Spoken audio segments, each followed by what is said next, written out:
김영상 선생님이 말씀하신 첫 번째 주제가 삶의 뿌리를 내리고 있는 학문이라는 이런 토픽이었고, 두 번째 주제가 주체적 인간에 대한 새로운 규명, 실존적 신체적 인간입니다.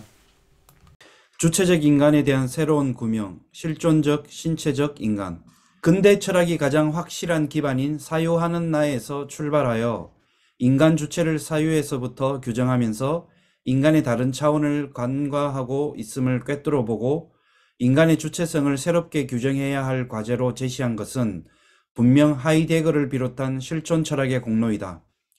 데카르트의 사유하는 나, 그리고 칸트의 행위하는 나도 인간의 신체적인 면이 배제된 지성적인 차원에서 움직이고 있는 것을 간파하고 인간을 관계에 맺는 나로 보도록 만든 것은 바로 키르케고르의 철학적 통찰이다. 유한보다는 무한을, 시간보다는 영원을, 개별보다는 보편을, 육체보다는 영혼을 선호하며 그것만이 철학의 이상적인 주제라고 천명하며 추구해온 전통 철학이 죽을 수밖에 없는 인간이 자신의 처지에서 벗어나 보존하려는 실존적인 몸부림을 꿰뚫어 본 것이다. 가장 확실한 것은 나는 죽는다임을 알면서도 그것을 보편화시켜 인간은 죽는다로 만들고 그 보편적인 죽음 너머에서 철학함의 주제를 긁어 모으느라 노력한 것은 결국 가장 자명한 진리인 나의 죽음 앞에서의 도피이며 나의 신체를 외면한 결과일 뿐이다. 나는 육체에서 해방된 사유로서의 주체도 아니고 순수 의식으로서의 초월론적 선험적 자아도 아닌 육체를 가진 존재로서 지금 여기 살고 있는 구체적이고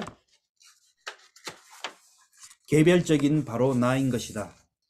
나는 바로 나의 육체, 신체이다. 육체의 발견은 하이데거의 실존 철학이 이룩해 놓은 공로의 하나이다. 가장 확실한 것은 나는 죽는다예요. 그러니까 죽음에 대한 얘기가 이게 나오는데, 근데 우리는 죽음을 의식하지 않고 살죠.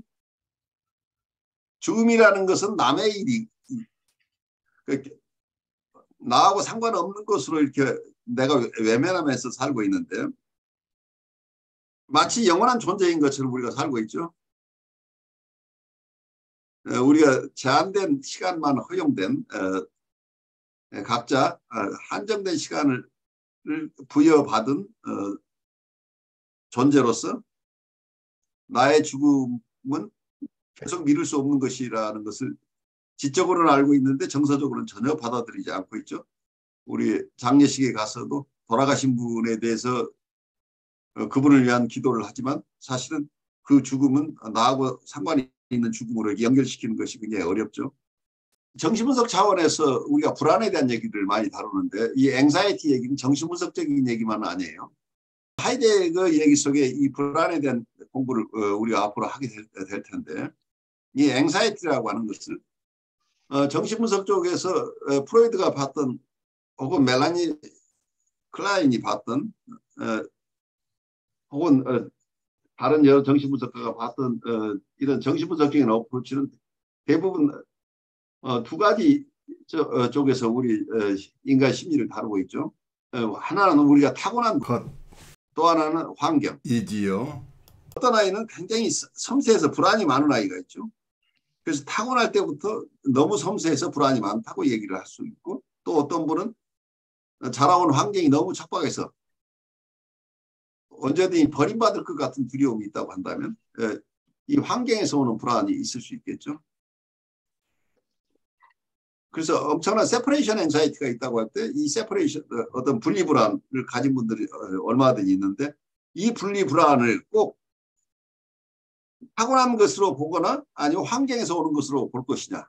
대부분 이제 이 두 가지 차원에서 보고, 멜라니 클라인 같으면 우리의 공격성은 어디에 있다고 보냐면 우리는 타고난 데스 인스팅트로부터 많은 공격성이 생겨난다. 그러니까 이 공격성을 외부에 투사하다 보니까 편집증적인 어떤 두려움이 발생하는, 외부 대상에게 나의 공격성을 투사하니까, 나의 데스 인스팅트를 투사하니까 저 외부 대상이 나를 공격할 것 같다. 그러면 결국은 나의 공격성이 대상에게 주어져서 투사돼서 그 대상이 무섭게 보이는 거죠. 그러니까 내가 불안해지는 거죠. 이렇게 타고난 공격성 때문에 불안을 내가 경험한다. 이렇게 설명을 할 수 있고, 또 하나는 내가 필요할 때 내 양육자가 나를 버리는 체험들이 너무 많다 보니까 항상 어떤 대상과 있으면 대상이 좋긴 하지만 언제 나를 버릴지 모른다는 어떤 분리불안 때문에 그분의 마음에 맞게 행동하려고 애를 쓰고 있는 이런 패턴을 가지고 있다. 이제 이런 경우 여러 모습이 있을 수 있는데 어디에서 불안이 오는가? 그 불안에 대해서 우리는 어떻게 대처하는가? 이런 정신분석적인 이론들이 많이 있지만 그중에 실존적인 불안에 대한 개념은 별로 사용하지 않죠. 그러니까 보통 임상적으로 얘기할 때 너의 탓이냐? 근데 너라는 개념도 없어요. 이게 너는 타고나서 그렇게 불안한 것이냐? 아니면 너의 부모 탓이냐? 그러니까 대부분의 사람들은 내 부모 탓이거나 내가 타고난 것 때문이다. 결국은 부모가 나를 잘못 태어나게 한 것도 부모 탓이고 어쩌면 나를 충분하게 내가 원하는 만큼 나를 돌봐주지 않았던 과거가 있다고 한다면 그것도 부모 탓이고. 그래서 내가 불안한 삶을 계속 살고 있는 것은 내 탓이 아니라 나의 책임을 인정하지 않는 게 많은 경우에 여러분들이 대하는 신경증이라는 게 다른 게 아니고 결국은 내가 실존적인 삶을 살지 않는 것이 어떤 신경증이라고 보여요. 내가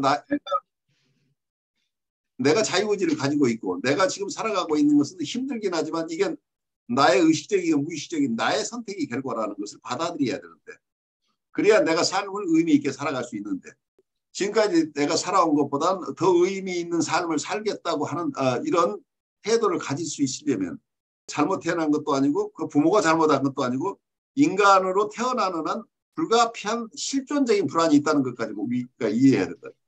그러니까 아무리 좋은 환경에 태어났어도 그리고 건강하게 태어났지만 우리 인간은 불가식으로 얘기하면 생로병사를 벗어날 수 없다. 실존적인 삶의 한계 때문에 우리에게 주어져 있는 우리가 숙명적으로 가지고 있다고 할까요? 어느 인간도 비껴나갈 수 없는 실존적인 불안이라고 하는 게 이 세상에 태어나서 일정한 기간 살다가 이 세상을 떠난다고 하는 우리의 어떤 모습 자체가 우리의 삶의 모습 자체가 이미 우리는 실존적인 불안을 가지고 있다는 거예요. 근데 누구나가 실존적인 불안을 다 가지고 있는 이 실존적인 불안에 대해서 우리가 외면하고 산다는 거죠. 그러니까 분석가 입장에서 혹은 여러분 상담가 입장에서 각자가 가지고 있는 실존적인 불안을 떠안지 않고 누군가에게 책임을 회피하는 방식으로 사람들이 살고 있을 가능성이 높다는 거예요. 그래서 자기 문제가 해결되지 않는다고 한다면 이 실존적인 불안은 누가 나에게 강요해서가 아니라 인간으로 태어나는 한 누구도 피해갈 수 없는 실존적인 불안입니다. 그래서 환경적인 요인이나 기질적인 측면만 봐가지고 인간을 도울 수 있는데 한계가 있다. 자기 스스로 자기의 실존을 주장하고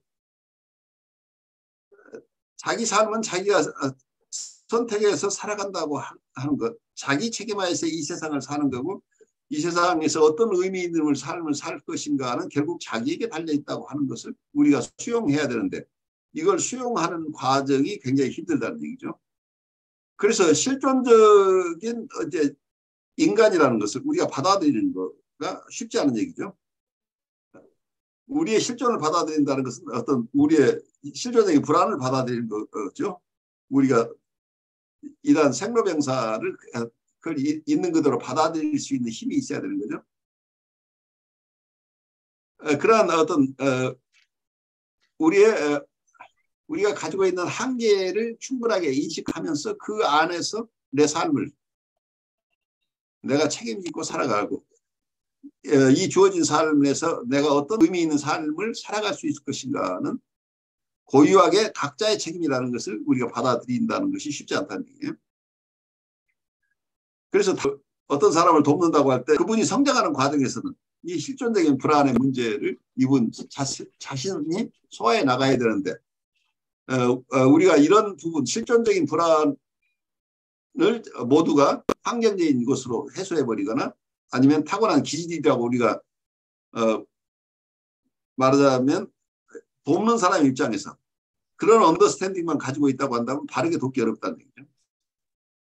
우리가 폭넓게 사람들이 가지고 있는 심리 상태를 조금 더 지금까지 봤던 것, 과학적인 어프로치나 어떤 환경적인 어프로치나 어떤 기질이나 환경, 네이처 vs 너처라고 하는 전통적인 이러한 접근만 가지고 될 부분이 아니고 좀 더 시야를 확대를 해서 우리의 실존적인 불안에 대한 것까지 감안해야 사람을 잘 돌볼 수 있지 않을까 하는 점에서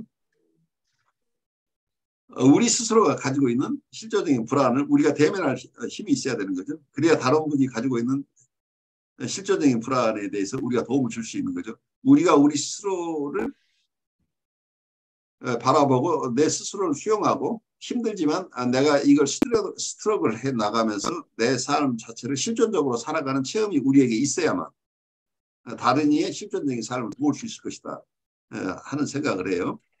반갑습니다. 손대영이라고 합니다. 충남 청양에서 치과를 하고 있는 치과의사입니다. 여기에 참여한 지는 지난 학기부터니까 얼마 되지 않았습니다. 그 전에 유튜브로만 좀 많이 보다가 용기를 내서 저도 참여하게 되었는데요.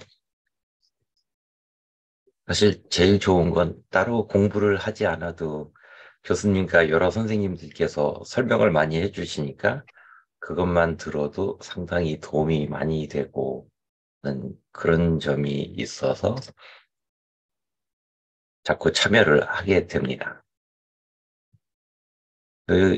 이 책 존재와 시간에 관해서는 사실 저 같은 경우는 하나라도 더 배워야지 여기에서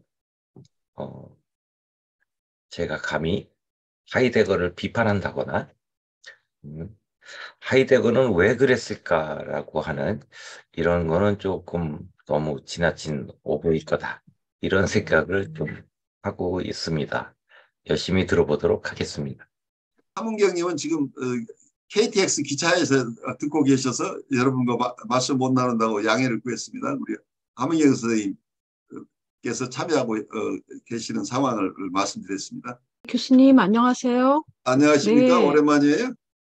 네, 반갑습니다, 교수님. 네, 저는 그 실존 철학이라는 것을 조금 관심이 많이 갖고 이게 정신분석과 또 어떻게 연결이 되어 있나 좀 궁금해서 오늘 교수님께서 오픈 클래스를 열어주셔가지고 예, 좀 내용이 궁금해서 오늘 예, 들어왔습니다. 예, 반갑습니다. 네, 반갑습니다. 저는 지금 퇴근 중이라서 예. 권전 선생님께서 초대를 해주셔서 링크를 타고 잠깐 들어왔습니다. 예, 잘 듣겠습니다. 감사합니다. 예, 반갑습니다. 현정혜 선생님은 이번에 ICC Certified Life Coach로 졸업하셨어요. 그래서 여기 함께 축하해 주시기 바랍니다.